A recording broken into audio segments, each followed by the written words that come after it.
By the way, not that weird of a thing. It's very weird of a thing.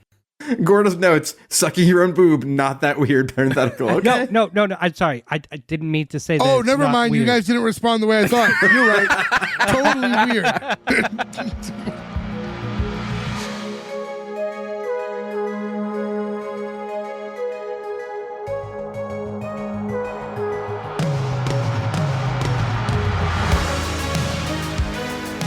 Welcome back, everyone, to S1E1, a show where each week we pick a different sitcom, watch just the first televised episode, and forgetting anything we might know about the future run of that show, rate it and decide if it's a show we want to greenlight or cancel. This week we're going to be talking about Rodney. Rodney went 44 episodes over 2 seasons on ABC. They were talking about episode 1, which was called Pilot, originally airing September 21st, 2004. So to get things started, I'm Jay Gags. With me as always, the boys, all the boys, Joe, Ferg, Nick, and Gordo. What's going on, guys? Hey, Hey, who put the dick on the snowman and embarrassed the family? I'm so happy we're doing Rodney. It's not even from this episode, but No, he just does the A Dance with a Man song in this one. well, before anything, I want to welcome you all to week 3 of Fanuary. For the entire month of January, we do fan-picked episodes based on Spotify Wraps and showing that we made your top list. And, peek behind the curtains. Well, first off, this was Grover's pick. Grover actually recommended that we did this show when he first messaged us before. Talked to Ferg, I think at the time, said we'll add it to the list, as we do. And then a great way to jump, the line is to win out on Fanuary. So now we're doing the show now. And to peel back even more, we flipped episodes around because, Joe missed last week. Joe had randomly mentioned Rodney Carrington a few weeks back on a show, not even being aware that he had a sitcom. Had no idea. So when this came up, we're like, oh, well, I was like, Joe can't miss this one. So we had to flip some things around, and now we're doing Rodney. Rodney Carrington, there are a few things, very few things in my life. My wife is very understanding and is a big music person too. I've been told to turn off, right? And usually it's something like really weird and repetitive, like some like drony, like anarcho-punk thing or something. Rodney Carrington is one of those things that is like a complete no-go. Where like we'll be going through Spotify and I'll just all of a sudden turn on like, don't look now, mama's got her boobs out. It's just like, no, turn this off. Like, does not enjoy it, does not get the joke. And I find him so endlessly funny. So this became a Joe must be on this episode situation, and I'm glad we're doing it. It looks like this is going to be a fun one to do. IMDb 6.7, Rotten Tomatoes 20%, no audience score for it. And then as far as, look, Joe, who's a Rodney Carrington fan, didn't know this show existed, so I would assume the rest of us are all going to follow suit. Is Rodney Carrington a stand-up, like, by trade? Yes. I'm pretty into stand-up, and this guy doesn't even kind of ring a bell to me, like, at all. Like, there's plenty of stand-ups that I'm not really into or, have been around a while, and I haven't really gone through their catalog yet, and I at least know who they are. I have no fucking clue who this guy is. And when I saw that we were doing Rodney, I instantly assumed it was some sort of Rodney Dangerfield thing. I wish. From a long time ago, and that's not what this was at all. But never. This guy is an alien to me. Never seen him. Somebody step on a duck? His last album was like 2009 or something too, right? So it seems like he just had like a really big moment, and I don't know what he does now. Yeah, I'd never heard of him either, and I love Southern comedy. I wonder if he just was like kind of, he had 2 seasons, but I wonder if it was just kind of a flash in the pan and it just kind of drifted away. Remember there was a time where like The Amazing Jonathan was like huge because they kept playing it special all the time? Not to get too much into like my later thoughts on the show, but there's just like, I don't know, not enough original out of this. Like it seems like it's like 20 other sitcoms. Yeah, exactly. Sure. Right. Yeah. Like maybe more. And it didn't do anything to differentiate itself. And Rodney doesn't seem funny enough to. I wouldn't say I completely agree with that sentiment, but obviously we'll get into it because we know that like what little I know about him, right, is that his comedy is focused around some music stuff too. So we see that in the episode. So we're seeing a little bit of like anyone else. Like when you had like Home Improvement stuff, it's you have a family and then you kind of mildly inject like what their comedy is about into the situation. And it feels like they're doing that here as well. So I wouldn't say it's as cookie cutter because you're getting a little bit of his personality in here. There's that Southern flair, which is like really amped up here. Oklahoma, right? Is that where? Yeah, Tulsa, Oklahoma. There is also that episode of Home Improvement where Tim gets pulled over in one of his weird hot rods, and the cop's like, all right, get back here and suck my dick. And we're like, man, that joke is just stolen from Home Improvement for this show. Did you guys think we watched the wrong episode at first with the weird recap at the beginning? No, actually, well, we'll get into that in a second because that is how the show started. So the only other things I want to mention real quick, go to S1E1pod.com. That's where you can find all the links to all our shit, basically. So just go over there, hit us up. Again, this is how like things like Fanuary start. You follow our socials, you talk to us, and we develop relationships from there. And then, you know, you get your picks. Also coming next week is the I Blew Rodney Carrington t-shirt that'll be available on the S1E1pod.com store. I'll promise you that one won't come up. But I'll make one myself and I'll sell them. And if you want to watch along and watch Rodney, you can go ahead and find it right on YouTube. It's easily findable, so you can watch it for free there. Or the DVD was exclusively released to Walmart. So sounds about right. Well, that makes sense because he sure does love Walmart. It comes up in the episode. Yeah. Was it right next to Spies Like Us? Oh, I bought Spies Like Us at Walmart. Didn't your mom buy you Spies Like Us at Walmart like 9 times? 10 times. Yes. But yeah, to get right into what Ferg was saying and how the show opens, it starts with the recap. Like it's like one of those like, you know, pilot episode only recaps to kind of let you know what's going on. And he's telling you, it's almost like Ford truck commercial music in the beginning of it. And you see like his locker where he works, and like they're doing a thing where it's all these like pictures on his locker, and the pictures every time they like focus on one turns into a little bit of a video. And we're finding out that 10 years ago, Rodney was in college and at night was like pursuing his dream of doing stand-up. And then while he was doing that, he met Trina, who became his wife. She was a waitress at the place where he would do stand-up.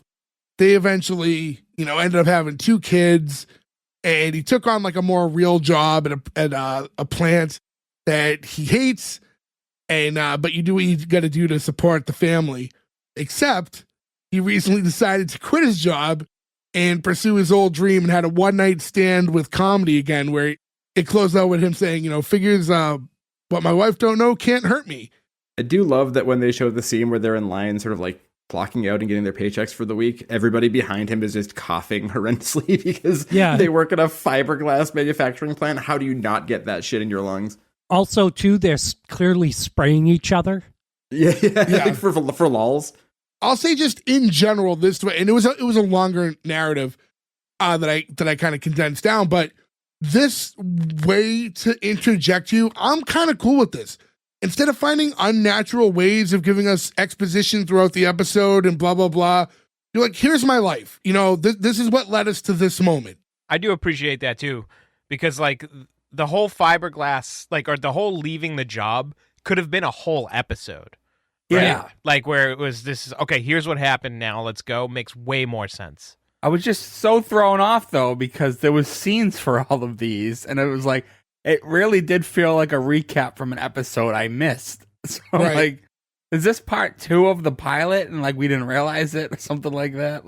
No, I think that's just by design. They wanted to give you information, you know, visually, but they didn't want to have to spend an episode explaining everything, so they did it this way. Also, too, if you notice those fiberglass scenes, I believe they're in like the same room, like where they clock out and where they're spraying each other. So it looks like they condensed it. So all they're doing is just a couple of silly scenes with some extras. Yeah, you make a whole episode about it, then you have to like cast his whole work environment and his buddies and all this stuff, and then like that all gets thrown away. Yeah, but they made a set of a factory for a sure, but there's probably like a recycled set from another show of like some blue collar thing going on. Yeah, like they pulled out the like whatever factory they work in, Grace Under Fire. They're just like, we'll just dust this off for an episode. The only other note that I have is that Rodney goatsies his way out of his name. Oh, all right. So when you told us you wrote notes, I was really excited. And then I realized that this is you're trying to come back into stand-up comedy. Gordo was sitting with a pen and paper earlier and was like, I've got to make sure I say goatsy in the episode. If I say it's a note, then they have to let me say it. Well, yes. What happens is after that intro, we get what I think is the actual intro of the show, or at least a shortened version, where we see Rodney written in like these giant blue letters, and he walks out through the middle of it, which Gordo equates to a grown adult male holding his asshole open. He just goatsies his way right out into my heart. I would have thought more Ace Ventura 2 than goatsy, because he's not holding his own letters open. I guess they're his own letters, but he's not backwards. I don't know. Maybe His there's a own different letters open. He's also walking out. He's not like coming through like hands first or head first. It's just a giant room. If anything, it actually looks a lot more like the Bobby Brown Every Little Step. Where anyone? No, not that one. I remember it. All right, I was gonna say classic video. Yeah, all right. Yeah, you guys are going to get chock full of notes like that.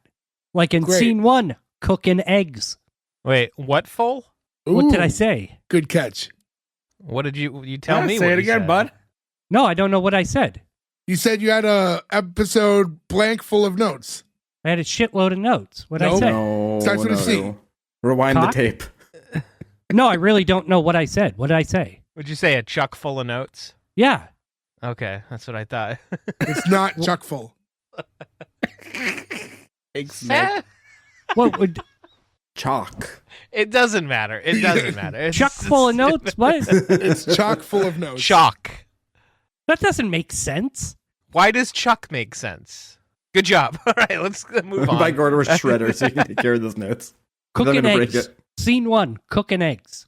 That your notes you wrote down the scene titles? Yes, I did. Scene 1, cooking eggs. Like you were going to do the DVD for this and you're doing the chapter markers, like scene 1, cooking eggs. Yeah. All right. So thank you, Gordo. The next scene, he's cooking eggs. I made a pot of coffee. I think it was a cup of chuck full of nuts that he was drinking. So, What's a chock full of nuts? it is It chock certainly full of nuts. is chock It full of nuts. is. Chock full? You thought it It's was literally chock the full of nuts? expression, and it's been on their can for 100 years. Yeah. By the way, he's checking because he thinks we're lying. It's chalk with an O, Gordo. CHOCK. Chalk. Like not chalk like you write with. It's actually like the chalk that you would spell if you were to like chalk tires, I think. Oh, okay. Interesting.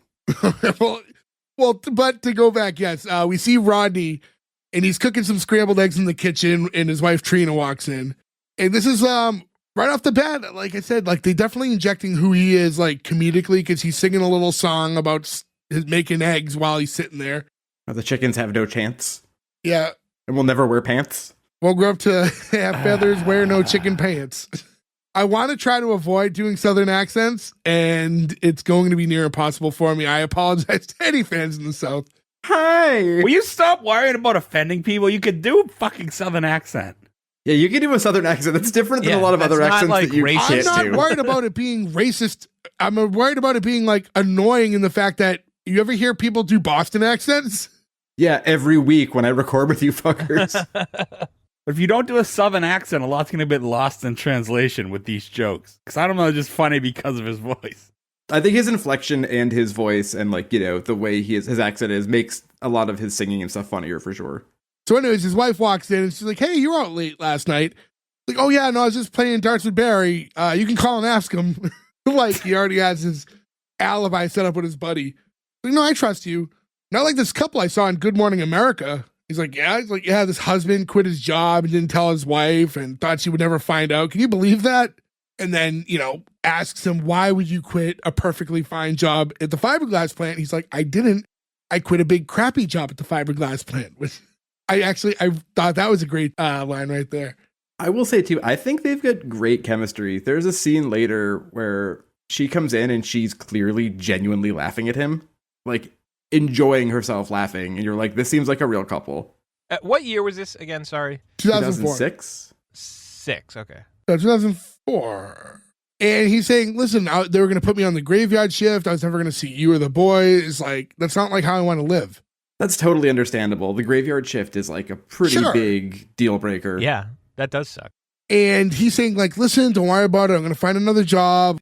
Like she's worried about, being a one salary house, which might be like 2004 somewhat feasible still for a minute. The thing is, he could have worked that graveyard shift. I know he'd be up when the kids are asleep, but then he sleeps in the daytime while they're at school.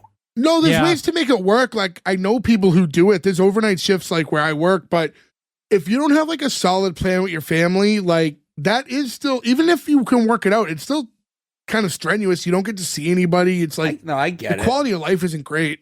It's got to be a big pay cut. We all know, we've all been brought up.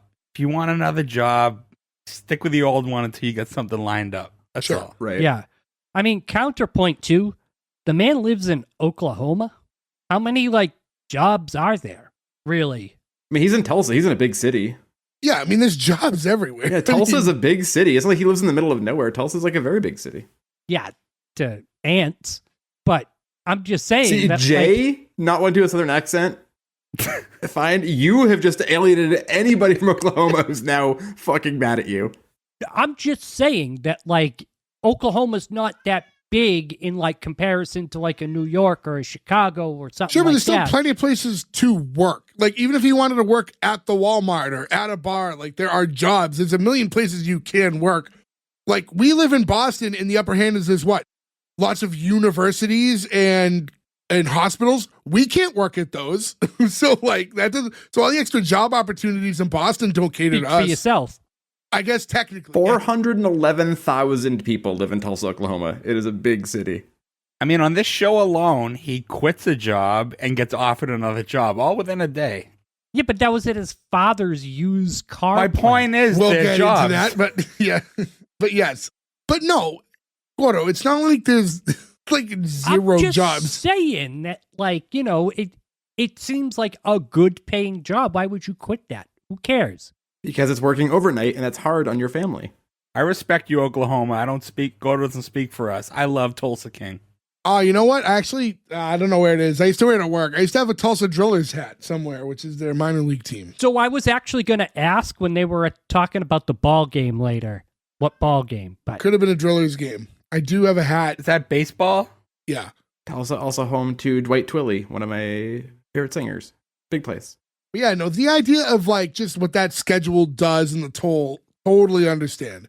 But yes, to go back into what like Ferg was saying, especially when you have a house, you're married, and you have 2 kids, exactly. find the other job first. I do agree with that part. At that point, she's like smells him and goes, "You didn't do your act at the Goose last night, did you?" And then when she asked him that, he goes, "Damn it, Trina, is there anything that you don't know?" And she goes, "Yes, I don't know when we're going to eat. I don't know how we're going to pay rent. And I don't know when you're going to see me naked again." And you get that crowd pop. The crowd pop is huge Crowd here. loves to see Trina naked. But all they get is a lot of naked Rodney instead. Yeah, you get naked Rodney, not naked Trina. And naked one of their sons. He goes, "Well, I was kind of hoping this afternoon I'm free." Like, hey, I quit my job joke. That made me laugh. You miss the shots you don't take, right? It makes her laugh. She's already like not mad at him. And I found that a little surprising. Like she got over that real quick. She's very ride or die. We see It's throughout one. most of this episode. So no, actually, one of my bigger problems with this show is her inconsistency towards him. I'm with you on that. She is ride or die, or she's fuck your dreams. Like it's weird. Like There's a scene. We'll get into that scene later on. I have a specific feeling about that without jumping like 15 minutes ahead, but I will get into that. But I know what you're saying. And she's just saying to him right now, though, like, "Ronnie, I just don't want you sucked back into that life." He's like, "What's wrong with being a comedian? Like, that's what we were doing when we met." He said, "Peeing on a campfire is what you were doing when we met." And then he makes a joke about how lives are in danger. You only have to be around one campfire somebody pees on to never allow anybody to ever do that again. That is one of the worst smells known to man. I was actually going to ask if anybody ever peed in a campfire because I think we've all never done have. it. Yeah. I have done it and been around many a times where it has been done and it stinks. I've It's never awful. done it. It's like the worst thing you can do. You have done it. You just don't remember, Gordo. I've You've done been it in there front of when us. You've done it. Yes. Yeah.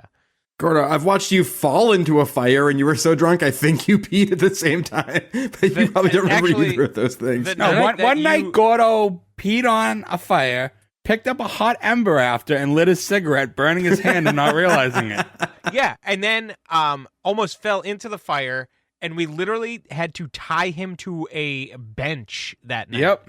If you remember, there was like it wasn't even a bench. No. It was like an old piece of like huge driftwood that we had like fashioned into a bench. And we were just so sick of watching Gordo almost drunkenly fall into a fire that somebody just took their belt off and belted him to this bench so he would just stop falling into the fire. It was a nightmare. All right, so I don't remember any of that, and apparently tracks. I also have peed on a campfire. Yeah. Welcome to the club. Yeah. Okay, great. Cool. Glad I can remember that experience. So after he's joking about that, we have the two kids walk in and they're arguing about something. They're two young boys. They're probably like 8 and 10. They look maybe? close in age. I was gonna say like maybe like 6 and 7, somewhere in that area. Hard to gauge. But they're always fighting. They're two brothers. I'd say probably a little older than that, but yeah. Yeah. Doorbell rings. Trina goes to get the door. Mind you, they're still all in the kitchen. She asks Rodney to help Bo with his spelling quiz. And he's like, all right, the word's ant. And he spells ant. He's like, good. Now can you use it in a sentence? And he goes, Mom told Aunt Charlie that you got fired and now we're going to starve. And he goes, we're not going to starve. We'll be fine. Fine and slender. And I was like, I felt like at some point the joke should have been that he corrected. It's like, that's AUNT. Like, you didn't do that. And Like AUNT, Charlie said we're gonna starve. Yeah, you just keep the ant joke. Yeah.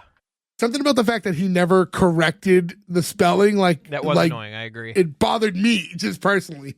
It'd been great if he was like, hey, A-U-N-T. I'm just going to do the Rodney Carrington, hey, like 1,000 times 10. I'm sorry. Now, Trina walks in and she has, apparently at the door was a giant order of flowers from her. And she's reading the card, happy birthday, honey, like, you know, love me, which is, I guess, how Rodney signs cards. And she's like, I can't believe you actually remembered to send me birthday flowers for once. Which cuts to like a later on scene when he's on the golf course with his buddy Barry and the two kids. He's saying, I know I didn't send those flowers. I've been with Trina for 10 years. I can never remember when her birthday is. I swear she changes it every year. One year I can't prove it, but I think she had 2 of them. Why do you hate us, Grover? I love this. Also, Barry is Nick Searcy, who is Art, the head of the Marshals on Justified, one of the greatest shows to ever exist. Yeah, I didn't have a problem with that cut. I thought, They smash cut a lot in this, and I think it works. Oh, I don't have a problem with the cut. I have a problem with the comedy. no, but I thought that line wasn't bad. I just thought maybe a little bit with the one year. I think she had 2 of them was a little too much, but other than Oh, that. I like that. That was innocent and goofy. I mean, and all I will say is thank God for cell phones and Facebook, or else I would not remember anybody's birthday. Yeah, I always feel bad. Anytime I forget someone's birthday, it's usually because they don't have any social media, and then I'm like, I find out like a couple days later. I know, like, my siblings, and, like, you guys. That's pretty much all that's, like, in my brain still.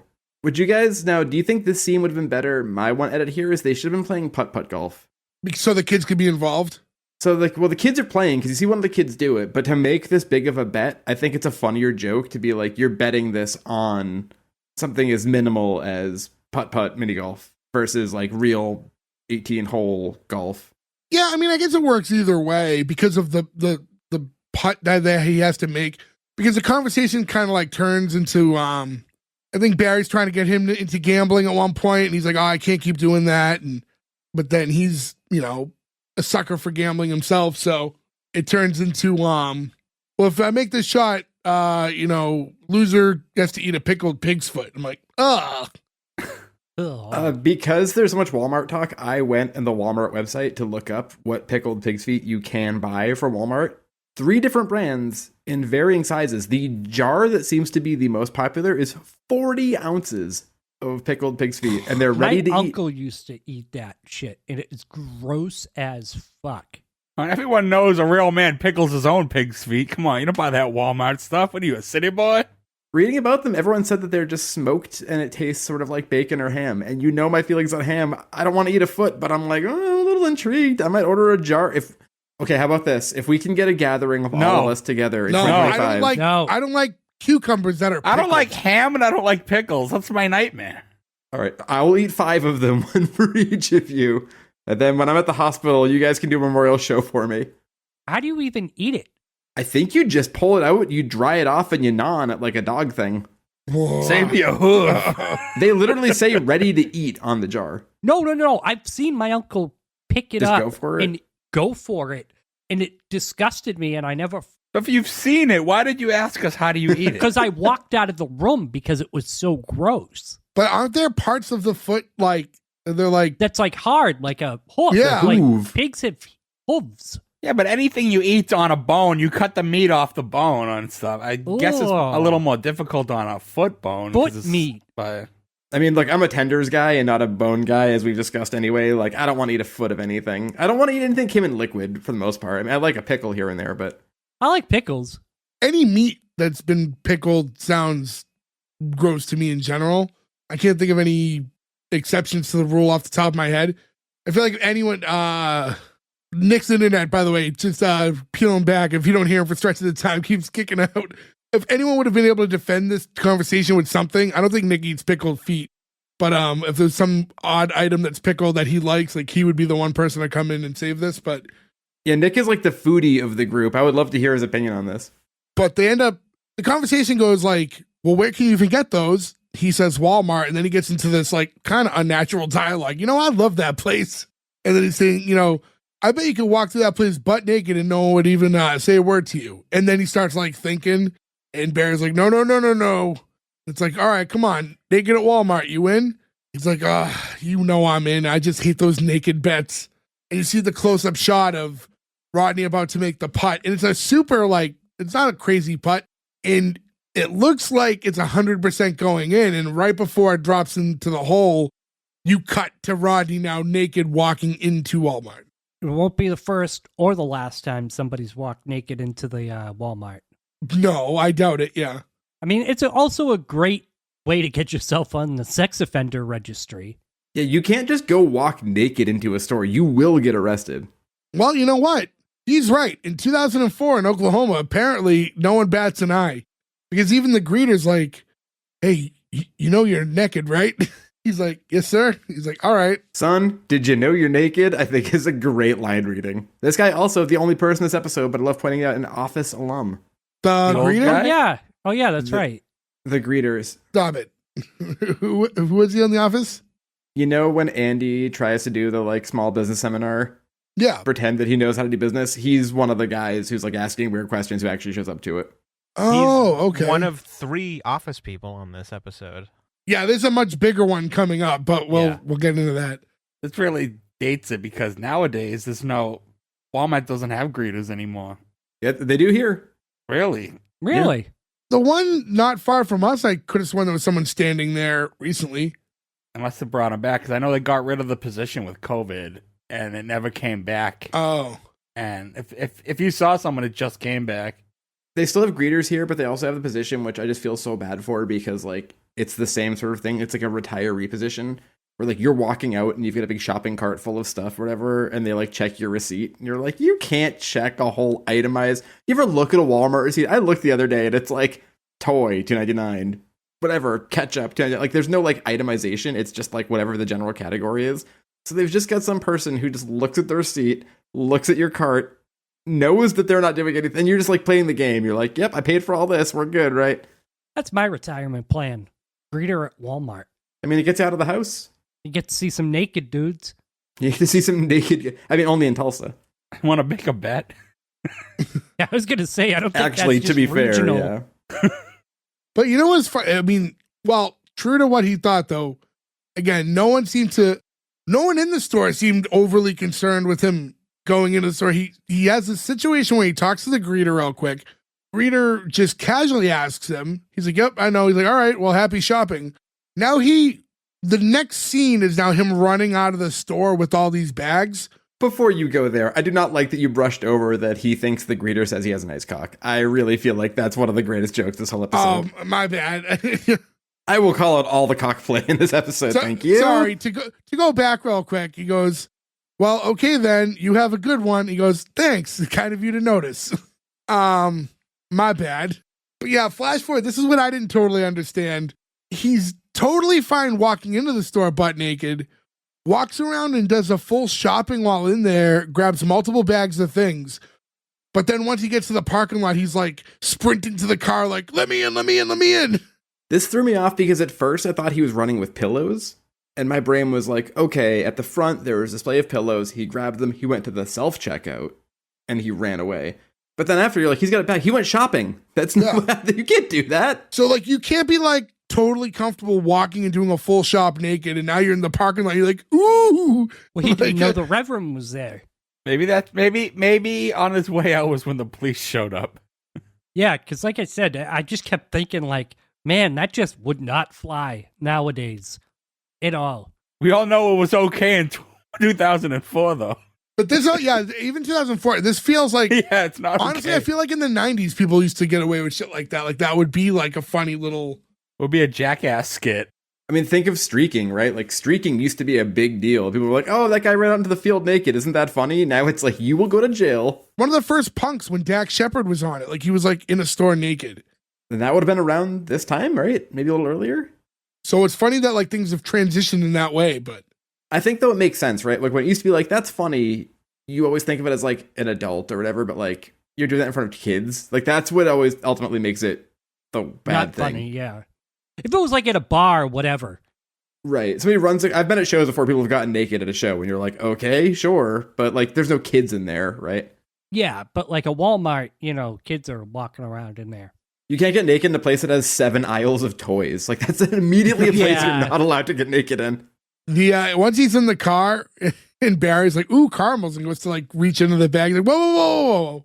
And, to not do the, popcorn trick, I guess. Like, I get the, insinuates that if he reaches for the caramels, he might get a handful of something else. His children are Chock full of behind him nuts? the entire time, by the way. Yeah, he's going to grab a chuck full of nuts, Gordo. Thank you. And then when he's like handing the bag, Barry looks over outside of the car and goes, ooh, Reverend Stemple. And he's like, I'm not falling for that one. And then looks out and you see the Reverend just like standing at the window, like looking at him in like disgust. Joe, did you get Poltergeist 2 vibes, the weird Reverend character of Yes. the villain in the movie from them? Very much so. It's like Reverend Kane or something. I forget what his name was. One of the most terrifying portrayals of anybody in a horror movie. Yeah. And then we cut to the next scene, and I don't know if it's later on in the day or whatever. We're back in the house. 2 boys are fighting again in the living room. Rodney walks up, goes, hey, boys, knock it off. You know every time you guys fight, a puppy dies. And Trina just goes, Rodney. Like, is she ever upset with him at this point? Like, early in the episode, I know Nick alluded to something that happens later, but it's like, she is like, so like, anything he says, she doesn't seem to get very agitated with. I feel like even like your ride or dies, and she's like a pretty ultimate ride or die sitcom wife, would be mad at that line to the kids.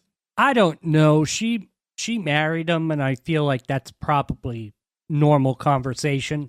Yeah, well, there's knowing who you're with, and then also like the things always have to be changed a little bit when there's children present. I don't think that's that messed up. I thought it was funny.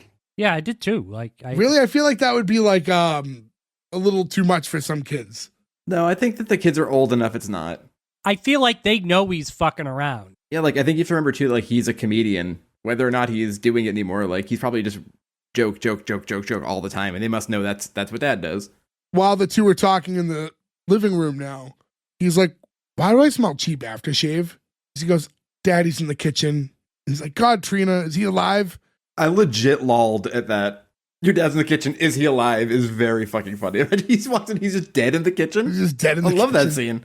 And she's like, stop, don't talk like that. Daddy loves you. He's like, no, he doesn't. He likes to make me feel like I'm a big loser. And then they walk into the kitchen, and the first thing is like, hey, how you doing, you big loser? That's how my father-in-law greets me all the time, too. Now, I don't think, like, the whole sitcom trope of the father-in-law hating the son-in-law shit. I don't think this guy was mean enough to him. Like, I didn't believe there was a strong hatred between them. They do all these sitcom jokes to insinuate that he doesn't like his in-laws, but yeah, But he's like a good guy. Yeah, they're too friendly. Even later, like, he takes his hat and puts it on, like, like, there's no, like, strong animosity, like, my daughter married a bum. Sure. You're a loser, you're dragging her down. He doesn't he makes a couple backhanded comments, but I guess like not enough to be like, fuck this guy. Yeah.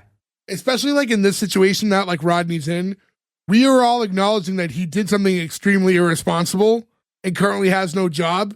And then like the next day goes golfing. You know, like he doesn't look for a job. Like he's out like just like having a good time. So it's like, yeah, I can see why like the father-in-law in this situation would be like, wow, what a big loser. Yeah, I totally agree with his sentiment. To that, though, I will say, like, if you were to lose your job tomorrow, right, for whatever the reason or circumstance, when you woke up in the morning, even if your best of intentions was to go get a new job, you'd probably take the one day. Yeah, I get that. I wouldn't reward myself with a fucking golf trip. Well, I don't think it was golf isn't cheap. Yeah, you guys play golf, so I don't know much about how much it costs. It's like, you know, it could be like $50 a person. That is not cheap for a day. Or more. There's some clubs that cost a lot of money. Oh, sure. But like and to take the kids out with them and stuff like, I mean, who knows? But yeah, it feels a little weird. With your kids sounds like a fucking miserable experience. It kind of didn't even dawn on me though. And like, until as we're talking about like the idea of like, he quit his job and the next day he goes golfing or that day. It's like, it's kind of funny when you look back at it. It didn't even really, if we weren't talking about it now, it wouldn't have flagged me. They're talking and, you know, we get a couple shots back and forth and Trina's telling her dad, like, please, you know, be nice. We're friends. Like, I know. And tomorrow's your birthday. And I love both my little girls as much as the air I breathe. And then starts talking about Charlie, her sister. And it's like, you know, some of the yokels that she shacks up with, he's like, hell, you think you're a loser. You should see some of the guys that she's with. I do appreciate that that's mean, but also funny. Like, I don't know. I'm okay with someone being really mean to me if it's also funny. You know what I mean? You're like, oh, well, shit, You got me on that one. Yeah. And I think I didn't mention this earlier, but he also, the father-in-law makes mention about how, you know, Trina's not going to be going to Hawaii now for her birthday because we found out earlier that Rodney had always promised her throughout the years that when she turned 30, they would go to Hawaii. And now obviously that's not going to happen. Yeah, I got a problem with that. Like, we know you hate Hawaiians. Hawaii's not even a real city. There's no jobs there. There's plenty of jobs in Hawaii. You can be a dog the bounty hunter. Go with Christ, brah. Right, brah. No, but you would know that like your wife's 30th birthday is coming up. Like you would know that. We've already established he doesn't. That is true. He did forget that it was her birthday. Yeah, but you would think, all right. Well, fine. no, see, okay, so he did and he didn't. The flowers came early. The flowers aren't from, we don't know this yet. The flowers aren't from him. No, I know, but he didn't remember her birthday a few days before her birthday. That's true. This is ahead of her birthday still. We're not actually there on her birthday. It doesn't mean he would have forgot her birthday. Enough to plan a trip to Hawaii? Well, no, just not that, but just forgetting it in general. Oh shit, it's Wednesday. I gotta plan that trip for Hawaii in a few days. Well, they're playing golf, though. Barry's logic is just tell her you'll take her when she's 60 twice, which is such a I thought this was really funny, actually. That is a good line. So as the father-in-law is going on, he brings up like, so what I've decided to do is, Rodney, I am willing to give you a job at the used car dealership where he works. I assume he owns, right? I assume. Yeah, I assume he owns the dealership. He goes, Carl, those are words I've been longing to hear you say. That and, oh my God, my left arm feels all tingly. That's funny. It's pretty dark. Oh, you offered me a job. It is a little dark, I hope you have a heart attack. Like, what the fuck? In front of the wife, too. It's like, I hope your dad dies, lol. It's like, Jesus Christ. That's the second dead joke in like 3 minutes, too. There's some dark shit in this, yeah. I feel like they really should have made the father-in-law a little bit more of a dickhead where he's just constantly wishing on his death. Yeah. Yeah, because the way they treat him, so far all he's done is worry about his daughter's deadbeat husband's lack of job, which is a justified worry. As we're going through this episode, it's kind of flagging in my brain that, so Rodney, his character, and just Rodney in general, he's a funny guy, he's charismatic, and it's really distracting you from the fact that he's kind of a piece of shit. Shithead, yeah. This is like the Zach Morris's trash stuff that, like, when they revisit it from a different perspective, you go, oh, okay. He's an ungrateful piece of shit, too, because he could take that job and still do comedy at night. I don't know why there's a fucking issue. No, most used car lots only sell from 8 p.m. until 3 in the morning. He wouldn't be able to still do his career of comedy. We cut to later on in the night, and it's Rodney and Trina talking in the kitchen alone. And she's saying, like, you know, it's a good job. It pays money. He's going to use car salesman. Like, are you crazy? He's like, I'm going to have a hard enough time getting into heaven as it is. That's a good job. You work on commission, you make good money, plus you pay. If you're good at selling cars, I mean, that's a real sales job. Yeah, he's charismatic. He could sell cars. And He actually could, because he is very charismatic. Yeah, he probably could actually be a pretty good car salesman. And also, having seen both the movie's used cars and the goods, car dealerships can be very funny. It's funny that this just came up on my Instagram today, but the comedian Shane Gillis, just on it was either his podcast or somebody else's, and he brought up a good point. Why is buying a car still the way it is? He's like, I want to buy a TV. I go to the store. That's the price. I buy the TV. Why is buying a car just 10 dudes lying to me for 4 hours? And then I get to settle on the price. He's like, I don't get it. And I don't either. Like, why is it like that? And I feel like the extra money only really goes to the salesman, right? It doesn't go to it's not like Honda makes extra money when they lie to you. It's like they make extra money. They're making commission for themselves. Get rid of the people who are making the commission and just sell the fucking cars. Yeah. Like, that's all you need to do. I mean, I bought my last car with Carvana. It was super easy. You know, none of that bullshit. Oh, yeah. So, hopefully that's the way things go, because I'm not trying to put car dealers out of business here. I think, used cars, I kind of understand it, where they have to sell you on this idea. Yeah. But, like, when I walk in, and, like, I just got a car recently, it's like, I knew what I wanted. I can't let them know, like, that, like, it's this whole mental game you have to play, and you have to fucking say certain things because you don't want them to, like, know what your intentions are, because you have to, like, make them think that you don't need a car when you need a car. And, you know, this whole thing behind I guess I'm walking out then. Like, yeah. Right. It's different, though, too, if you want to lease a car or buy a car, right? Like, I bought a used car on Carvana based on a couple of criteria, but you can't lease a car like that. Like, you could purchase one. No, we lease our car, and we still had to go through so many stupid hoops to do it. Yeah, and I'm leasing my new car, and I haggled the price down. Yeah, you still have to get the price adjusted and everything, and it's a dude.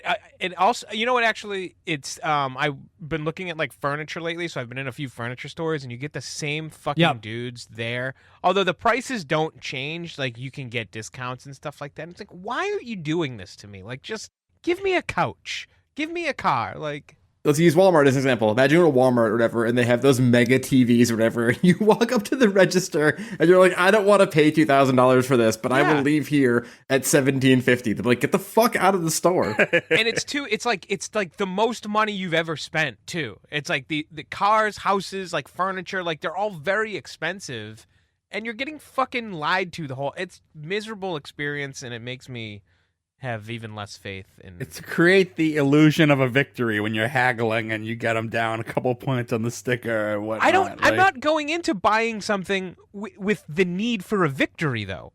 I know. I'm just saying that's how it works. No, I get it. Yeah. I walked in, and then hours later, and telling them I would come back another day multiple times, I ended up paying over $100 less a month than what we started at. Like, that's how different the price was, like what they could actually sell me the car versus what they were trying to get me to pay for it.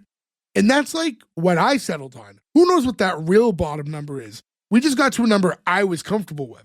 The upside, I will say at least, is when we did our last car, because we had a lease with the same company and it was expiring, I was just like, we want the same deal. Yeah. Like, we brought our car back. It's in perfect condition. It's under the mileage. We want this car. We want to pay the same thing. And pretty much at that point, they were like, okay, sure. Like, they try to, like, nickel and dime you on stuff. But, like, at that point, at least after you do it the first time, at least you're kind of in a trajectory where we were like, we want to pay the same thing every month. And they're like, well, I guess that's fine. It's like in the questionnaires, too. The real trick is you head into the place, you tell them exactly what you want to pay, and then you slide them a picture of their house. So your wife's kind of a piece, huh? Like, oh no. I will say, as the one person here who's bought a house in the past few years, that is its own fucking crazy thing, because it's not just up to the people selling you the house. There's like an intermediary, like we were saying earlier, like Honda doesn't give a shit. They made their money. It's up to the seller now. The house, it's like we have to go back to the people who own the house now and say, this is the offer they gave you. And then they have to sign off on it. So you've just got like totally random people now being like, we might take that much for our house. You're like, You have no idea. You never interact with them. So you're just sort of blind the entire time with like a middle person. It's fucking wild. To go back into the show, she's saying like, hey, like you can make a career out of this.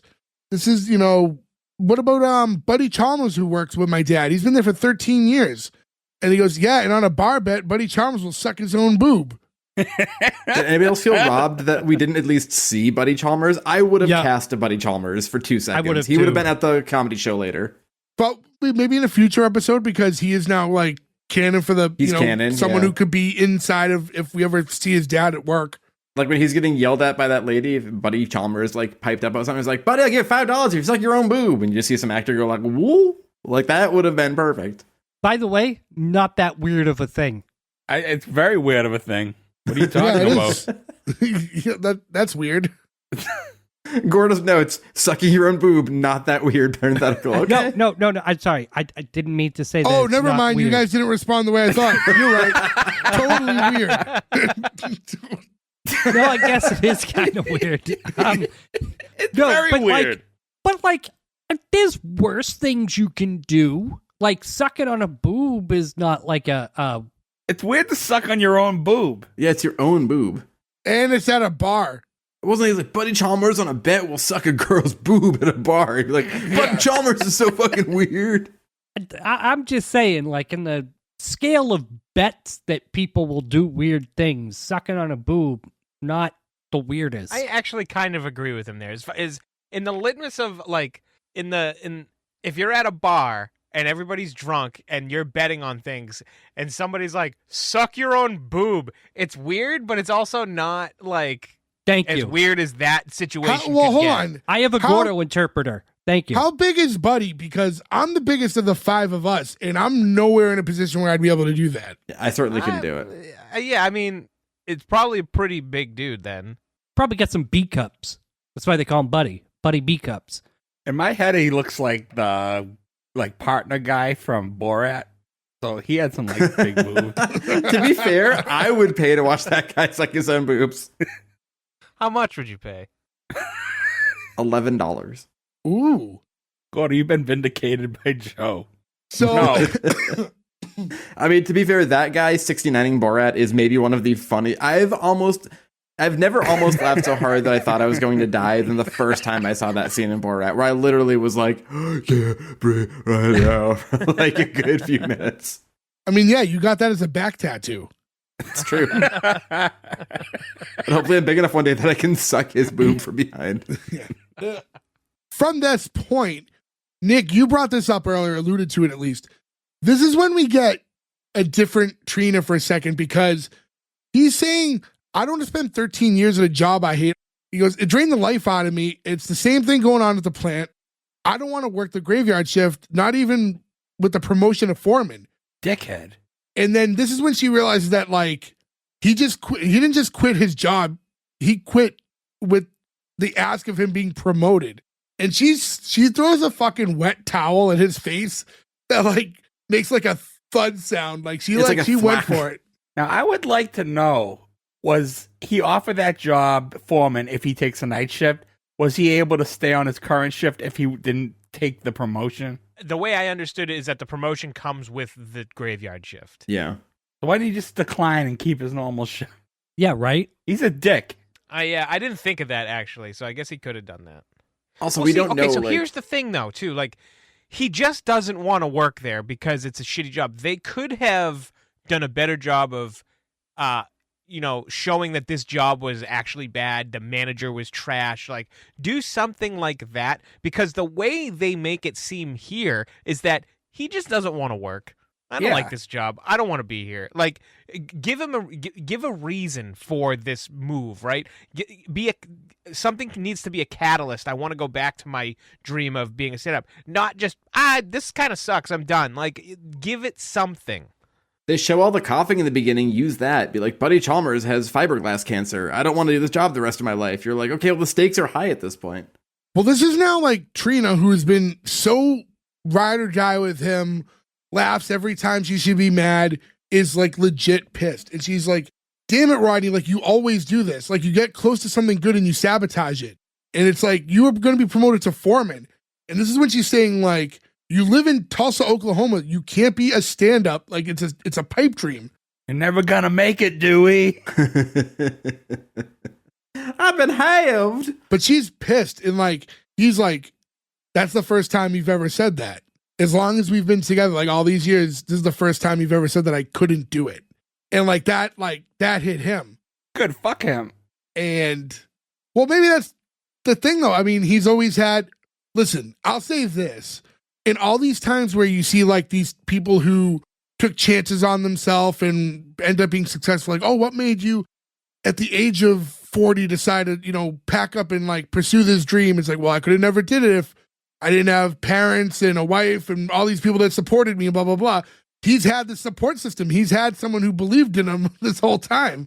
This is the first time he's actually seen opposition. Can I just say, if you're going to be a comedian, Tulsa, Oklahoma's probably not the place where you want to be. So I'll give you this.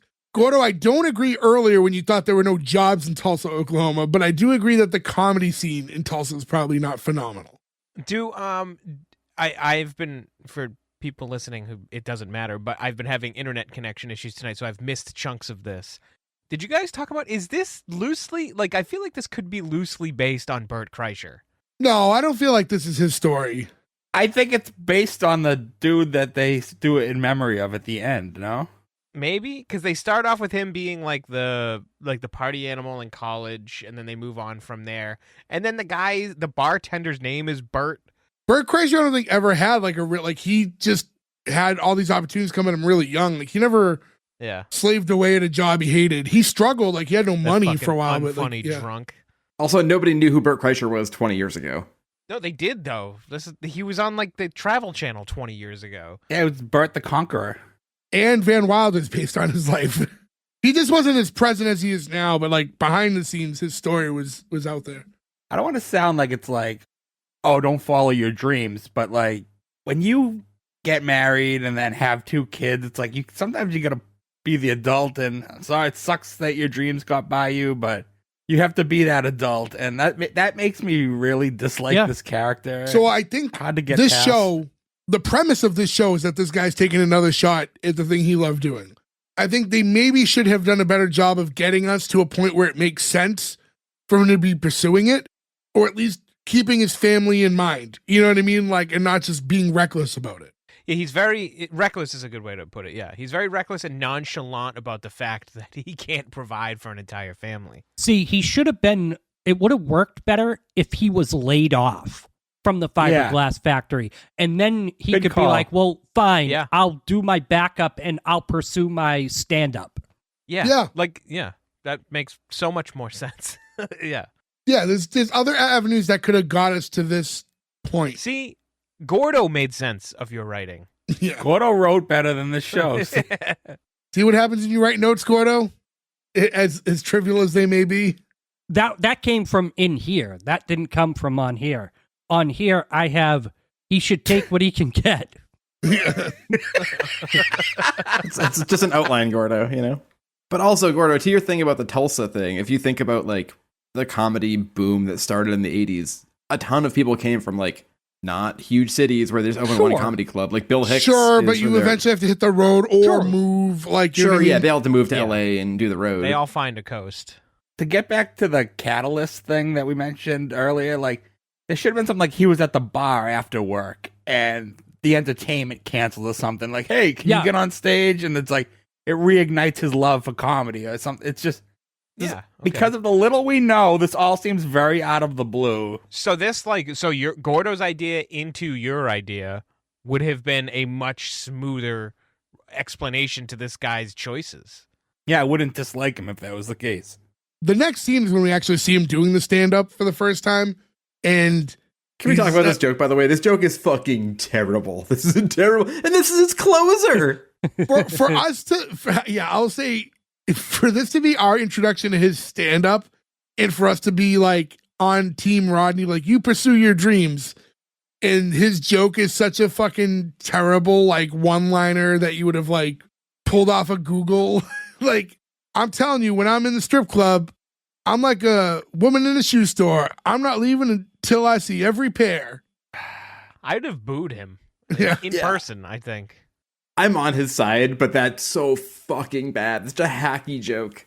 Women like shoes. You ever notice women like shoes? They got 2 feet, so they can buy 2 of them. Like, all right, that's not a fun joke. This is so fucking stupid. Why not like show some of his musical stuff? Like, why go with that if that's what he's known for? Briefly, but yeah, I mean, that seems to be his bread and butter. I don't know why they're leaning the other way with it. Yeah, I don't know. Just So he walks off stage and he's starting to like head back to the bar area. Gets stopped by one of the people there, like, "Oh, you were really good. Oh, thanks, I appreciate it." And sits down. His buddy Barry's at the bar. He's talking to the bartender, Bert, and he's "Hey, let me ask you something. Do you ever regret quitting the fiberglass plant and buying this place?" Like, "Well, $200,000 in debt. I work 80 hours a week. I've got a bad back. I'm lifting these kegs. But it all makes it worthwhile every night when I get to come in here and answer the question, 'Hey, how do you get your hair like that?'" Bert's black and his hair is like has like the waves like it's the dad kind of from cut Smart into Guy. it. Yep. This guy's in everything. He's in Con Air. He's a Smart Guy. Yeah, this guy is like a million credits. You've seen him 1,000 times. And Rodney's like, "Hey, how do you get your hair like that?" I like that he just doesn't entertain answering the question. This is one of those things too where it's like, black people's hair is different. Or like, can we not make that fucking joke? God, what are we doing here? I didn't get the joke because I was like, "Do what?" Like, it's fine that he says it, but it's still, I feel like, it's like unnecessary teetering that joke. line. Yeah. Barry's like, "Hey, Rodney, I've been meaning to ask you, those flowers that Trina got, did you ever figure out who sent them to her?" "Oh, I mean, I guess it was for me. It was signed from me. That's how I sign stuff. So I'm the only person who could have sent them." I like how that's the easiest The logic, yeah. explanation. No is one that would have he cracked that code. Completely forgot that he sent them. That doesn't work either because they don't show him as being like a drinker. Like, if there was more of him hanging at the bar, you come back feeling those jokes all night, you're so drunk, you'd been like, maybe I did it when I was blacked out. But like, you wouldn't forget to sober bought flowers. And flowers are expensive to send. Like, you'd know. So unnecessarily expensive. Yeah. Yes. Like, very expensive. Maybe the episode before this, he got kicked by a mule, and that's what he thinks he did it. And after that, the mule got paid $5 to suck his own boob. So right when he asks and says, "Yeah, it must have been me," it cuts over to Trina, who's in the kitchen with her sister Charlie, who we're seeing for the first time. And Trina's saying, "I sent them to myself," having that mirrored conversation. It's like, "You did what?" It's like, "Well, just because Rodney can never remember my birthday doesn't mean I shouldn't get flowers. He also might be getting me a new purse and some jewelry. I haven't made up my mind yet, or I haven't made up his mind." Charlie, this would be another office sighting. Yo, is he secretly fucking the sister? Because she's very ride or die for him. No, I didn't get that vibe at all. No, I'm not saying seriously, but I mean, she really goes to bat for him. Jay, I didn't flag her from The Office. Who is she in The Office? Really?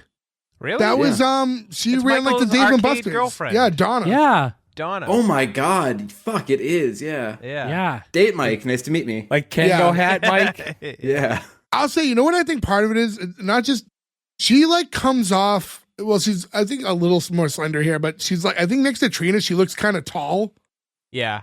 and I think like, She's a lot more slender in this for sure, definitely. but I think she also looks taller too. Where next to like Michael and everything, she was not, and all the giants in the office, That's probably season 6. probably right around there, so that would put that in what 2000? probably a few years later. Maybe 2010-ish. No, not too far after.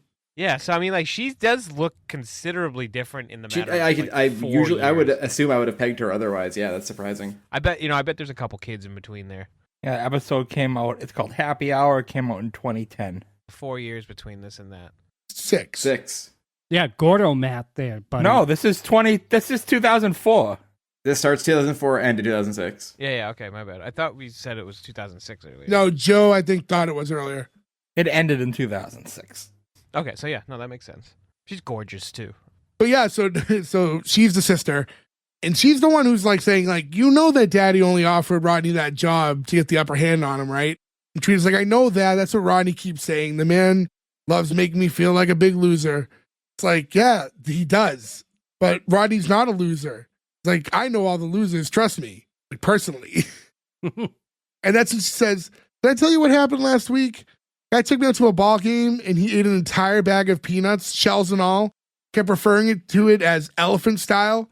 I call I that J laughed. style. Died. So fucking hard. at this. Hold So on. did First I. off, because of Nick, I will eat peanuts with the shell on them sometimes. I did used to do this. Yeah. First of all, It's weird, dude. At a baseball Very park, weird. when you get a bag of peanuts, they're like very heavily salted, and the shells are fucking delicious. Okay, You can I eat the agree. shells of a peanut. But you Yeah, suck the man. nuts, Okay. and then you. What? it is it is not great on the back end though, so you can't do it. Like, it's cool, like throw a couple in your mouth and just try it. Don't eat a whole bag like that though. You can't do that. I would always eat them like that, with then get all the salt off, then crack it, and then spit the shell out. So you would like sunflower seed a whole Yeah. peanut shell. I wanted the salt, but I did not want to feel the next day after eating. I'm not Dumbo. He works for peanuts. Like, I don't want to figure that out in my fucking circulatory system later. I just thought it was funny because of that. Well, to this day, I still will eat them with the shells once in a while. But that was because of Nick. But you do that with sunflower seeds too. Well, that became a problem at one point. So I don't really eat sunflower seeds too often anymore. I can't eat sunflower seeds. Like my tongue and teeth and cheek can't figure out what needs to be done to crack Agreed. open a sunflower seed, get the seed, spit the shell. Like, I can't figure it out. To do it the proper way, yeah, there's just not enough there for me. Yeah, right. It's That's not why worth they're it. so good in, like, I always get those little packs of the Cars, like mix, like nuts and raisins. What do you call that? Trail mix? mix? Trail mix. Thank you. And those always have sunflower seeds in, because they've got a machine that will crack open and just put the good part in. Like, that's, The meat. I don't want to You do that could work. buy bags of sunflower seeds. Like, Well, you could like just buy shelled. the meat, the sunflower meat, if you will. The meat. You vegetarian? Well, eat sunflower meat. I'm just saying that, but I will now, anytime I eat shells of something, I am going to call it elephant style. I know that term was genius. I'm sure that wasn't something they created. It was just one of those, oh, that's so obvious. If it is, though, it's a great fucking joke. What is the thing? Is it In-N-Out Burger has what's the California one? Animal style. Animal style, Which yeah. is just cheese and onions. I don't really understand why it's Yeah. called animal style. Ew. It's good. I mean, That's a Nick burger if I've ever heard of one. No, I thought it was like a sauce or something that they put on it. as far as I know, at In-N-Out, when you ask for your French fries animal style, they come with melted cheese and onions on them. There's another one, too, where you get the burger and it's just wrapped in lettuce, and they call it something else style, like, because they don't have gluten-free buns. Oh, isn't that California? Yeah, there's also an In-N-Out secret sauce that goes on it as well. Oh, that's right. Okay, yeah, all right. It's like I think it's pretty similar to like the Big Mac secret sauce style. It's dedicated to Animal the Muppet. You guys are looking at it the wrong way. Loves onions. Does it say why it's called animal style? I don't get that. That I don't know. I'm sure there's a backstory to it, yeah. I'm sure there's a West Coaster out there who's going to tell us. Yeah, please let us know. As she's kind of going over like her dating horror stories, Trina's like, no, I know I'm lucky to have Rodney. Like, I know, I'm just saying, like, it'd be nice if he could like be locked into something a little bit more realistic. Charlie's saying, well, like, isn't it nice though that like Rodney like still has dreams versus, a lot of these other people, and like all the people that she knows that lets go of them are miserable. I just think, though, that, like, I don't know, we're all older now, right? Like, they're talking about turning 30, right? So we're almost 10 years older than these people. I think that you can still have dreams, but I think that you can realistically change them. Yeah. To be more in line. Like, I don't ever think I'm going to play music and be famous. Not that I'd want that. I mean, but, like, I don't think of that when I play music. I think of, like, it'd be cool if some people like this. Like, that's realistically, like, a way of winning. You know what I mean? If I want to do comedy, I would be, like, stoked if some people enjoyed it. It just seems more realistic at our age. But would you quit your job to pursue it? No, because I've heard myself play music and tell jokes, so I know that that's not a great idea. But you can work a job and play music because you can do that at night when you play shows. True. Again, to go back to what I said earlier, this is the problem they're creating. He can work a day job. I don't get the issue. It's just he doesn't want to work. He's in a situation where he can do both things. He's not like, he doesn't need to be home writing all day. He's just being picky and lazy. Yeah, there's a difference. It's like, I'm not at a point where I'm like, hey, I'm going to quit my job because I really want to focus on my podcasting, But yeah, in a perfect world, that would be But if great. some big company came up to us and said, hey guys, we have this like gigantic offer to buy your show. We will all pay you guys salaries to do this as a living. And it was like worthwhile. Then you go, okay, well, that's worth thinking about. Sure. That's not the situation he's in. Bro, imagine. Well, yeah, it would be pretty nice. This situation is like all of us quitting our jobs now. Yeah, to do now. this podcast. To just continue now. to do exactly what we're like, doing. we're going to make it. You know, devil's advocate here, going against what I had just said. We would be able to do a lot more if that were the case. Sure. It would be a better Sure. product if that were the case. So Sure. yeah. I'll say this. Hey, if maybe just like 2 of you quit your jobs, we could probably get a lot more done, just Yeah. back end stuff. So I mean, listen, if not it. there are podcast companies out there that want to pay us a salary, we're open. S1E1pod.com. talk to us. Charlie's like, I saw him at the bar the other night. He's getting pretty good. Like, he wrote some new songs. Like, his jokes were nice. And Trina's like, he's working on new material. Like, that's just enough to be like, you know what? Yeah, he's got this great boob joke. Yeah, he's got this great titty joke. You should have heard the strip club joke he closed with. Oh my God. But no, like, because their thing before was like, when he was like younger and doing stand up, he was just doing the same jokes every night, wasn't really putting a lot of effort in. And now just the thought of him like actually writing, she's like, yeah, he was really funny. I think he's trying harder this time. Like, it's just how serious this conversation got. The idea of just this man wrote some new jokes and songs about snowmen dicks. Like, That's another problem, though. This is the first time it's coming up that when he was a comedian, when he was younger, he was lazy. Like, it was offhandedly mentioned earlier in the episode, but like, it wasn't like a point of contention.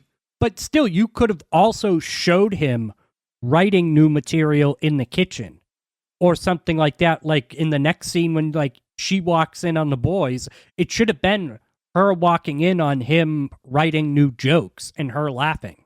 So I thought about this too, Gordo, because I actually suspect that a lot of this sitcom, although this episode is focusing mainly on him wanting to become a stand-up comic, I suspect they're hardly ever going to touch on him doing stand-up comedy after this.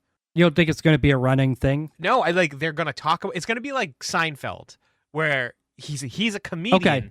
But if it wasn't for those like starting intros to the show and the end, You'd never know. You wouldn't know because they never talk about it. Sometimes he'll be like, "Oh, I got to go here for a show this weekend," but other than that, it's just his life outside of comedy. Oh, like in Mulaney. Yeah, yeah, right. So I feel like it's just gonna be like every other one. They're not really ever gonna show him doing stand up. Oh, side note, because of that, I don't know if you guys saw recently, but because it's like they did an episode of SNL recently where who made it into the Five Timers? Oh, Martin Short made it into the Five Timers Club. Yeah. Which has been like an ongoing SNL bit for years. Once you are you host for the 5th time, it's like a prestigious club, and they always do like openings where you get like a smoker's jacket, and they have all these callbacks to all these other people who are in the Five Timers clubs, and people show up. And John Mulaney shows up, and they like reference the show and how bad it was. Wait, is Mulaney in the Five Timers Club? Yeah. Oh, Yeah. wow. Do you remember Ferg and Mulaney? Like Martin Short was the he was like the comedian who like hosted like the late night show. I don't mean he was in Mulaney. I mean he's just getting in he's so like old and been around so long. I'm surprised. I found that to be pretty surprising as well. But he was on the show at one point too. But yeah. I guess like Martin Short's been like forever famous, but like he doesn't always have a ton of projects going. I don't know. I guess it's weird. I was going to say, don't for you to host SNL have to be like promoting movies or like Often, a show? I mean, it depends on you, but like often that is the case. So like, has he done a lot recently that would put him in there? I think he shows up all the time. Like they would always have him like pop into scenes. The Five Timers Club is actually pretty big. Bigger Now than I it thought it is. was going to be. Well, not big, but it like. started with Tom Hanks. But no, I think it started with Alec Baldwin, didn't it? He's hosted like 17 times now, but Yeah, it's exactly 17 times. Steve Martin 16, John Goodman 13, Tom Hanks 10, Candice Bergen 5, Danny DeVito 6, Bill Murray 5, Christopher Walken 7, Drew Barrymore 6. Drew Barrymore is hosted 6 times. But anyways, to like swing back into the actual episode, after we find out that he's been working on new material, we cut back to the bar, and he's sitting there talking to his buddy and the bartender. He's like, you know how hard it is to perform in front of 12 people? He's like, no, neither do you. I only counted 7. That was funny. It's funny, the callback to that joke, I thought I was was going to say, hilarious. the callback's funny. The callback makes it, yeah. That's when his buddies tell him, like, listen, Rodney, like, let me tell you something. Like, I always thought I was going to be a baseball player, and I took this job and saved up for college, and then I ended up knocking up the boss's daughter, and 20 years later, here I sit. And, you know, I love my family, and I even have something akin to affection for my wife. But I don't know why I laughed out loud at that line. and he says, there's always going to be a part of me that wonders what if. And then you get like, you know, that sounds like my story. And it cuts, and it's, I was like, I didn't recognize him by sight. His name's Eddie Montgomery, and he's like a singer and stuff, but I thought they could have used a baseball player there. Yeah, Like that would have been a good, like, Wade Boggs cameo. Yeah. Oh, it's Mike Piazza. Yeah. Don Mattingly with bad sideburns. I assume that he's just friends with Rodney, so like that's why they like shoehorn him in the episode like that. He's another musician too. I mean, like the dad, the father-in-law is Mac Davis, right? Who's like a famous songwriter. There's a lot of musicians involved in this. And then during that conversation is when the bartender Bird hands him his money. He's like, oh, thanks, Bird. He's like, this is $20 short. And he's like, look, Rodney, there's nothing I could do. You only got 12 people in here. And that's when Barry's like, where do you keep getting that number? Like, I love how he's like legit, like he can't figure this out.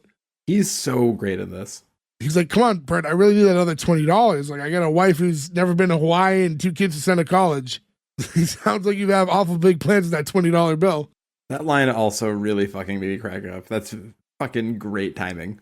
And this point, like, I actually don't know why this scene happens at all.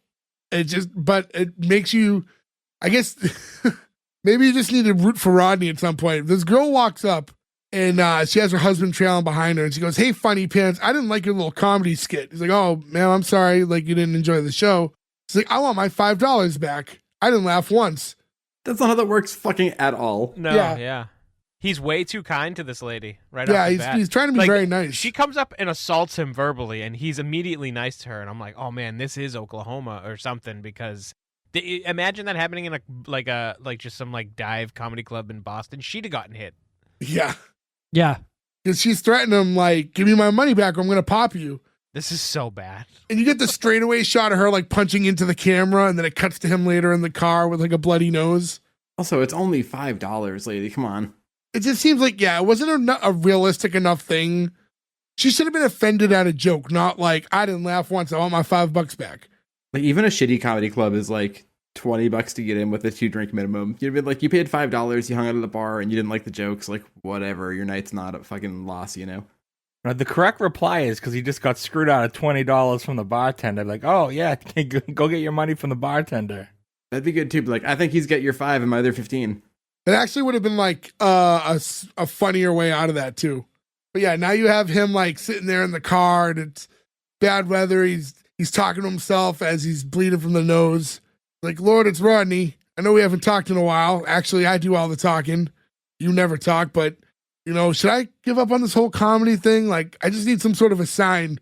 And then his, like, tire blows out, and he, like, goes into, like, the side of the road and a stop sign. He hits a stop sign, and it lands on his windshield, which I thought was funny. I did think that was cut pretty well. The literal sign. Yeah. He's like, well, okay then. And then the cop pulls up, and... Also, do you know who this cop is? No. He's another like comedian actor guy, but he's the guy who did all the, has this thing got a Hemi? That's the fucking Dodge, does this thing have a Hemi guy? Which fits so perfectly to this show. When I saw that, I was like, of fucking course. Like, you can't be mad at that. That's fucking great casting. You know, he goes to pull him over and he's like, oh, how you doing? Like, I think my wife's dating a woman. He's like, pretty good other than that. He's like, Rodney, I'm going to see your license and registration. So now I love this scene, but A, the cop knows him. B, his tire blew out. Yeah. Very obviously. I'm sure if he looks at him, he's going to be like, oh, do you need help, bud? I fucking know you. He's not going to be like, oh, he's drunk driving and drove through a stop sign. But he does know about the Walmart thing because he's asking him about it. Saying how, while he's pulling up his information, he's like, you know, we had a little disturbance at the Walmart the other day. Do you know anything about that? Yeah, welcome to the SA registry, my friend. Also in 2005, Walmarts and places had cameras in them. And that's when he's like, hey, have you been drinking? And then he's like, no, sir. He's like, all right, Rodney, I need you to step out of the car. Let's see what you blow. And he goes, is that because of my driving, or are you just trying to get even with your wife? I fucking love this joke. I didn't expect it. This is way more blue than the rest of this show. I am surprised that this made it on to ABC. Yeah. Now, because of this, we get a sister-in-law joke later that I thought was going to be something else that it wasn't. And I was kind of bummed out because I was like, well, we opened the door. He's like, no, I'm talking about the breathalyzer, you sick SOB. Now get your butt out of the truck. And as he's getting out of the truck, car drives by Reverend Stemple again. I love him being the weird like presence of this episode. He's so creepy. He's a very creepy man. Very creepy, yeah. I'm telling you, anyone that doesn't know the Reverend from Poltergeist 2, look him up. Look that up. You will be immediately creeped out by him and this. And then it flashes back home, probably the next day. Two boys are fighting again in the living room. And I didn't quite understand this one. So he's like, all right, boys, that's enough. And then he makes the two brothers marry one another as brothers. This was so fucking weird.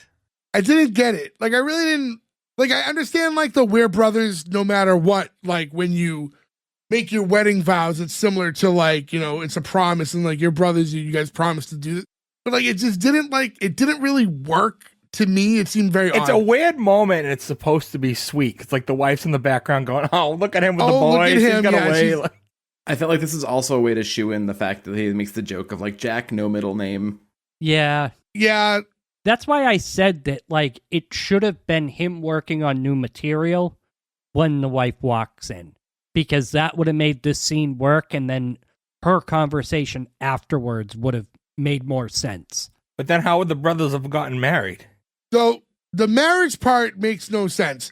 Them getting into a fight and him needing to resolve it, like the conversation, because the important part of the conversation wasn't them getting married. It was when he starts with the, hey, come on, you two are brothers. Like, you guys are a team, just like me and your mom. Like, we have to, you know, be there for one another. Like, that is the part that was important to the scene, because that's what the wife has to overhear without him knowing that she's in the room. Like, but the wedding part was just kind of like a weird, I don't know. It just was like, it was just odd to me. This is a weird little piece of writing. Yeah, it's just, I don't know. It's bad. It's bad. It's not weird. It's bad writing here. This is not good writing. I would have done something like the wife finds his new material that he's been writing down and thinks it's funny and starts to believe in him. And something like that. Like, I got this new joke about my kids getting married. It's like, I don't know if that's the one, Rodney. Might fly in Tulsa. Tulsa's taking a lot of scrap. Yeah. So the kids run off. I guess they have to get ready for their wedding photos that he's going to take in the yard now. And that's when we find out that his wife's in the back. And they start to talk. And he's like, hey, listen, I'm going to take that job. So we do see, like, growth from the character in this moment where he's realizing from, you know, talking to his buddies and stuff that, like, you do have to, family has to be your first priority. So at least he's realizing in this moment that he has to prioritize the family. Yeah, I'm sorry. It's too late for the redemption arc, at least in my head. I mean, we also don't know how long has elapsed. That's the correct usage, right? Elapsed. Yeah. I would say this is within a couple of days. It doesn't feel like it's like more than... Yeah, so that's long. That's short enough for a redemption arc that, like, he realized he fucked up. He has a job offer. He takes the job, and then... Yeah, I mean, yeah, Ferg, I don't think he's irredeemable because we're not seeing the family suffer yet at his expense. There's concerns about what it could mean, but we're not seeing, like, anyone doing without because of actions he's made yet. Because it just happened. Well, sure, but that's why I think it's still redeemable. If it went further along and it's like, come on, boys, like, and they're like, you know, peanut butter again for dinner, Dad. It's like, well, we got to tighten the strings a little bit, like, while Daddy works on his dream. Like, then you go like, okay, now the kids are suffering because of him. But like, that stuff hasn't happened, so it's so far everything's okay. Oh shit! Did they mention the wife's job? No, not to my knowledge. Oh no, they do say she has one, right? Because now it's a one. She says we have a family of 4 with 1 income now. Earlier, but it would help to know how much she makes to know if they're gonna get by. But when Rodney's telling her, like, you know, you and the boys mean more than anything to me, like, that's when she's like, damn it, Rodney, I can't let you do that. I can't let you sell used cars. He's like, sure I can. Like, I already bought the ugly pants and the hair dye. It's like, no, I love you, which is, apparently a curse in my life. And, I want you to go chase this comedy thing. Like, what? And now he's shocked. But she says, but if we're going to do this, you have to really go for it and treat it like the job that it is, which is important. Because I think with any of that stuff, like, if you're going to chase your dreams, which whether it's to be a comedian, be a rock star, be a famous podcaster, anything in the entertainment field, you have to understand that, like, even like these kids now, like I see it with like my young niece who likes watching these YouTubers and thinks that like it's just all fun and easy and you post these fun videos and you make all this money and that's how you become rich from YouTube. Like all this stuff is like, it's a job. Like, if that becomes your main source of income, it's now a job and you have to treat it seriously. So, at least she's saying, hey, I'm okay with you trying to do the comedy thing, but you have to understand that it is your job if that's what you want to do with it. And you need to treat it as such and put that kind of effort into it. I mean, that's fair. In a short time in comedy in our episode, he's gotten punched in the nose. He's gotten robbed by the guy trying to pay him. He's popped his tire, hit a stop sign, a sign from God. And he's gotten maybe arrested. We don't know because the scene cut off there. I don't know. The signs are all there. Maybe you should just be a car salesman. Yeah. Yeah. I mean, at least if he's a car salesman, he can get another car. He just blew a tire out and crashed his other one. It's true. I'm kind of surprised, like, looking at this because you love, like, when couples are, like, teams and, like, you have, like, great teamwork with this couple right now, but you're at a point where you're like, no, this guy's already gone too far. I don't see this great teamwork you keep talking about. She said she didn't believe him earlier and that he changed his mind to take the job she wanted. Now she goes, no, you got to follow your dream. So they're never on the same page. No, I think she's been, except for one time when she found out that it was like due to promotion and the foreman thing, she never stays mad at him. She's always laughing. She's supporting him. She got mad the one time when she found out that like he quit his job when it was to be promoted and not just because it was to work the overnight shift. I don't know. She seems pretty pissed at him for the majority of the episode. It's funny. I didn't get that at all. I was like, wow, she's an ultimate ride or die. Yeah, I think it's glimpses of her not being happy. I don't think it's an overall. I don't think it's nonstop, but the episode starts with her being mad that he lied to her about quitting his job. But it's funny because it was like, for me, it was enough that it flagged to me to be like, oh, Ferg's going to love this because he loves when couples behave this way. And you saw it from a completely different angle, which is interesting to me. She's no Deborah. Like, she's not like, I hate my husband. Like, I love how she's the low bar. I fucking hate Deborah. I don't know. She's like middle ground, but I think she's a good character. She's actually more Carrie, I think. Yeah. Where she'll like she's definitely a ride or die. I can see that. But when it comes to a dumb decision, she's not afraid to give it to him. But I still don't agree with her, like, fuck your dreams, like, thing. I think she was in shock in the moment when she found out. That's the only explanation for it, really. If that's the explanation, then sure. But I don't know if they were deep enough for that. But yeah, that's the problem with this, is that it went a little too deep, and you didn't need deep. So then after this moment, Rodney's saying, hey, I got something I want to show you. Come here. And then the two head to the backyard, and that's when we find out that Rodney threw her like this big surprise Hawaiian-themed party for her birthday. A giant luau birthday. Yeah, so I thought that was a cool tie-in. That was a cool way to, like, he can't take her to Hawaii, but he had this creative way to, like, bring Hawaii to her. Yeah. And I thought that was a nice close for the episode. I mean, there's a whole scene here, but just in general, like, the way to like transition to the end of this episode with this party, I thought was really nice. One thing I like about this show a lot is that they set things up and pay them off continually, right? Yeah. And this is a good example of that. And then even in this, they pay off the peanut joke. See, I like the idea of him having the party for us. It's a sweet moment. That's them being a good couple.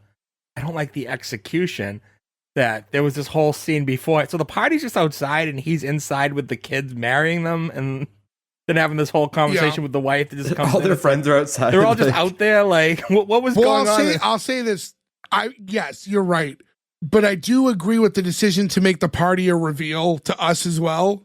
You know, you could have still done that. Just do it like the next day. Like, no, it has to be now because it has to be before she told him to keep doing his dream. so that he is a good person because he was setting this up for her, even though he wasn't going to do comedy anymore. Yeah, that's good, Joe. That makes sense. I mean, yes, I do think structurally there are ways that you could have probably figured out how to do both of those things, but yeah. But yeah, we're getting here now, like he's walking through, he sees his father-in-law, and they're even having a moment where they kind of get along, and he takes his father-in-law's hat and put it on, because again, it's like they don't hate each other enough, I think, for he's a good dude. all the him wanting him to die stuff earlier. So I guess it's good to see them somewhat getting along. And also, too, we talk about this stuff a lot, but it's a pilot, right? Like, I'm sure that relationship gets fleshed out a lot. I wish I could remember how he said it. He said Hawaii real weird, the father-in-law.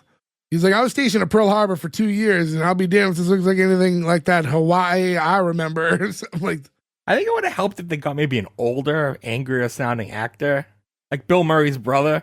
Brian Doyle. He would have been great in that role. Mac Davis is actually pretty old. He's older than he looks. he has like the hair dye. It's intentionally like a fake looking hair because of part of the joke of the used car salesman thing. He gives me Bob Pinciotti vibes a little bit. When you first see him, yes. Like the first reveal of him, I thought so. But then like the more you like actually like zero in on his face and it's because of the hair, it kind of throws you a little bit. Maybe that's it. And then you see Trina and Charlie talking, and this is the callback to the elephant style. Because she's like, oh, is that your date over there? And you see him like sitting at the table just like housing peanuts whole. And she's like, yeah, crazy thing is, that's not even the same guy. I love that. It's not even the same guy. This is the joke I thought was going to be different. I thought she was going to say crazy thing is that's not the only thing he eats that way. Because we just opened up the door on the sexual jokes. And I was like, oh, that'd be like a really funny thing. Like, he eats her pussy like he's eating shelled peanuts, makes Valid style. Like, that makes me laugh just saying it out loud. Like, I thought that would be a great one level joke. too far, Maybe ABC was like, that's too much. I'm sorry. Joe, you're fired from writing for Rodney. Did you track him, the third office character? The guy eating animal style is Roy's brother. Oh, It is nice. Kenny, yeah. Gordo, you don't know who that is. Who's Roy? I don't know if you've noticed, Gordon's been doing this for like the last couple months. Anytime we bring up The Office, he sarcastically plays along. He started eating peanuts this way when he got mad when he took a bath selling those jet skis. Gordo, never watched The Office. I enjoy you fake laughing at us talking about it so much.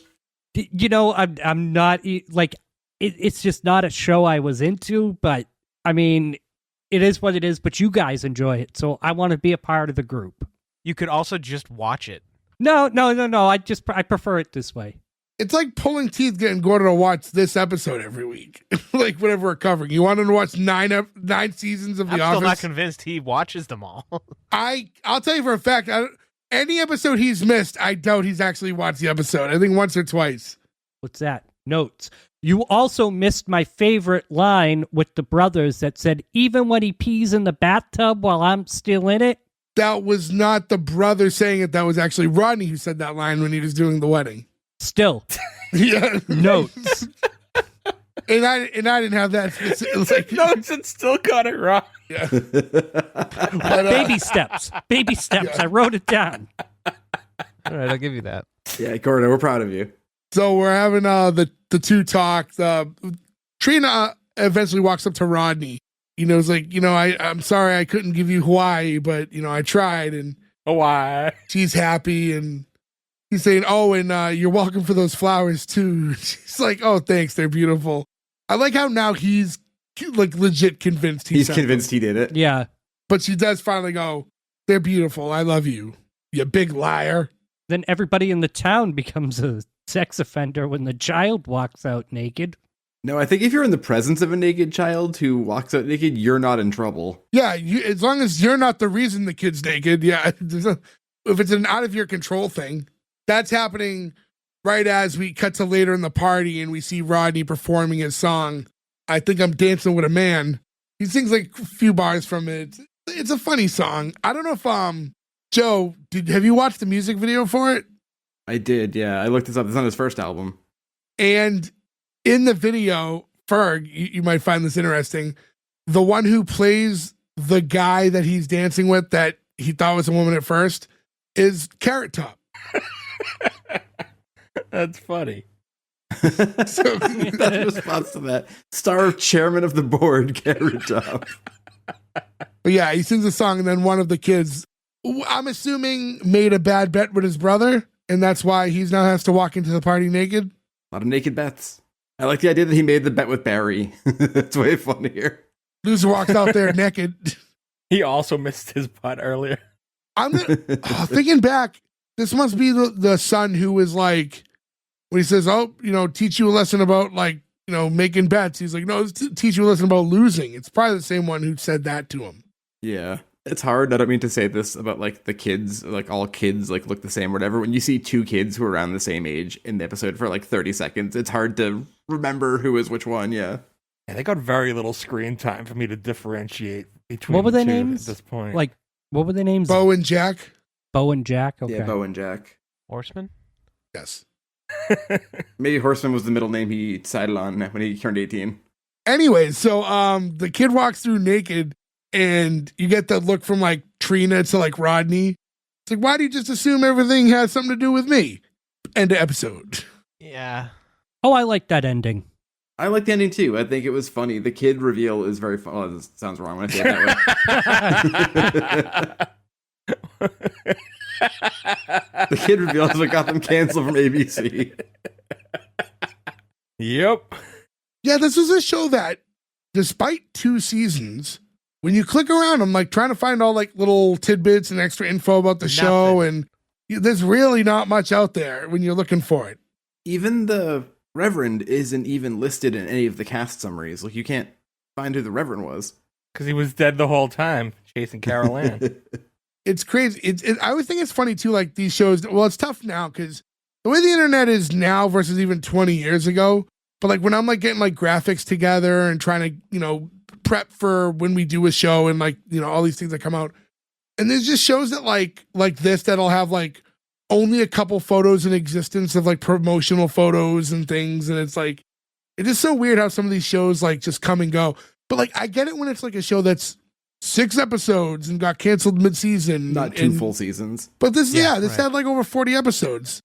I think there were unaired episodes too, though. There was 6 that were unaired. So it said it was 44 episodes, but 6 were unaired. And I think the 6 count against the 44. Was this like a prime time show? Was this like Yeah. daytime TV? Like, No, it was prime time on ABC. geez, why don't we know about this show? Again, it's 2004. We just graduated, like Yeah, we were way too busy. watching the OC. Yeah. We were way too busy all not going to college. We were pursuing our dreams of, not succeeding. We did it, boys. Why? Because every night this was on, we were probably drunk in Nick's basement was probably the actual answer. Still stinks down here.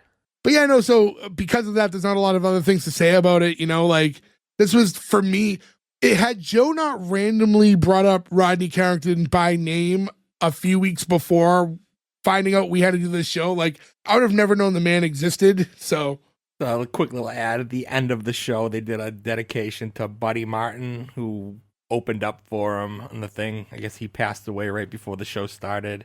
Barry Martin. What did I say? Buddy? Buddy. Yeah, Barry Martin. My bad. Well, there's another character named Buddy in the show too, so I think that works. But yeah, but Barry, who I would assume is the namesake for the Barry character. Yeah, that makes Yeah. sense. And I think somebody else brought it up earlier. I think Nick Searcy's a little older than at one point he's like, I was going to college to play baseball. 20 years later, here I am. Like that timeline doesn't quite line up. Yeah. It's like, oh, you thought you were going to college 20 years ago when you were 30. Right. Like it just doesn't really. So like it makes more sense if like that was maybe written for him, but he passed away before he could do it. Because when we just had our 20-year, reunion and stuff. So it's like that would be like our age is the age of what that character is supposed to be, Right. as you think about it. But yeah, anyways, R.I.P. to Barry Martin, 20 plus years later. But and not much else to talk about. Might as well get into the green light or cancel. I'll wrap it around reverse order since Gordon did all this extra homework tonight. Gordon, starting with you. Hold on while I whip this out. Green light. Lighthearted, funny, sweet, and I do love a southern twang. Plus, it was 21 minutes. Short, already got to the point. Already got points. Like it. Green light. Misread his own notes. Me like Already show. got the point. Nick. Yeah, this is a cancel for me, but it's a pretty soft cancel because I'm only canceling it just on the concept is lazy and the writing was not great. I love the cast. Rodney, surprisingly, my least favorite character, but the rest of them are really good. And I genuinely had a few really good laughs at some of these jokes.